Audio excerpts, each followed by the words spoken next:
Welcome back to Wellness for Life. I am here today with David Gottenborg of Gottenborg Chiropractic Clinic in Pelican Rapids in Monaga. Today we're going to talk about low back pain. David, what can you tell us about this complex issue that so many people struggle with?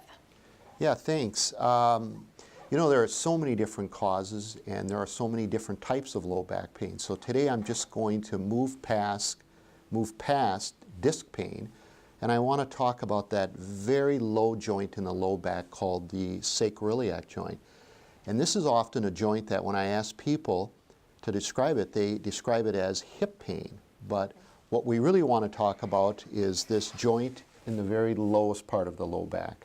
You had mentioned that that joint is a little bit different. What are some of the common symptoms or complaints that you hear from patients?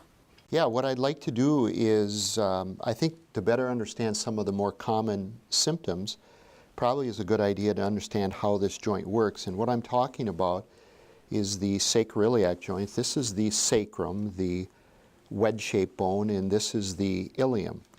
And so most people don't understand that each and every step that we take, this joint moves, so moves back and forth.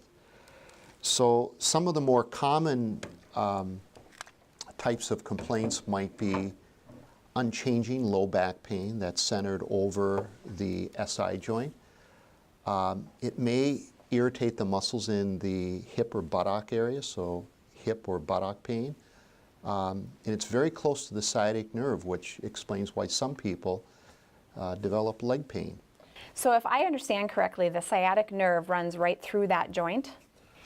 That's a good question. The sciatic nerve exits very close to the sacroiliac joint, and this nerve then continues down the back of the leg where right behind the knee it splits and then extends all the way to the heel and forefoot. So what are some things that we do that cause lower back pain? Some of the more common causes would be working bent at the waist for a long time, long sitting, especially if the chair doesn't fit you correctly, so posture is very important. Your history, in other words, has there been injury? And then the other thing that a lot of people forget about is pregnancy, because in the last 2 or 3 months of the pregnancy, when the body is flooded with progesterone, that causes the ligaments that support the joint to loosen or weaken.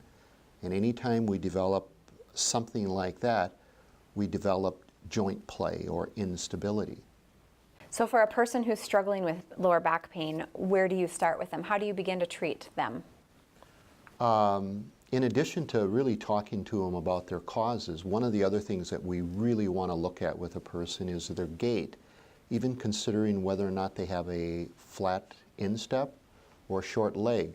That being said, I really have some strong opinions on how a person should be adjusted and the method to do that adjusting. We offer suggestions on how you sit and should be sitting, how you sleep, some good icing techniques, stretching techniques specifically to the hip and lower back, and finally supporting or bracing the joint.